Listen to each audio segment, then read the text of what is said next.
Rajpipla civil હોસ્પિટલના તબીબનો મૃતદેહ મળી આવ્યો છે. સિનિયર રેસિડેન્ટ એનેસ્થેસિયોલોજિસ્ટ ડોક્ટર હર્ષ ચૌધરીનો રૂમમાંથી મૃતદેહ મળ્યો. કુદરતી મૃત્યુ થયું કે આત્મહત્યા કરી તે અંગે ઘૂંટાતું રહસ્ય.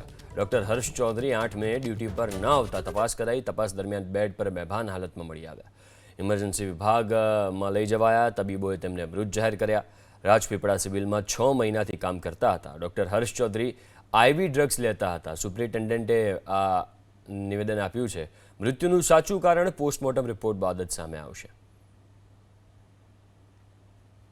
અત્રેની હોસ્પિટલમાં એનેસ્થેસિયા વિભાગમાં સિનિયર રેસિડેન્ટની પોસ્ટ પર કામ કરતા ડૉક્ટર હર્ષભાઈ, જે સુરતના છે, આશરે 6 મહિનાથી આ અત્રેની હોસ્પિટલ ખાતે કામ કરતા હતા.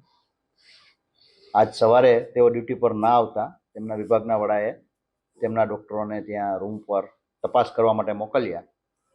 તો રૂમનો દરવાજો તેઓ ખોલતા ન હતા, પણ સેજ ધક્કો મારતા રૂમનો દરવાજો ખુલી ગયો અને જોયું તો તેઓ પથારીમાં પડેલા હતા, જેથી તેમને તાત્કાલિક ઇમરજન્સી વોર્ડમાં લાવવામાં આવ્યા અને ત્યાં તેઓને મૃત જાહેર કરવામાં આવ્યા. અને તેઓના વિભાગના વડાના કહેવા મુજબ તાવ અને શરદી ઉધરસ હતા, જેને માટે તેઓ આઈવી ડ્રગ્સ લેતા હતા.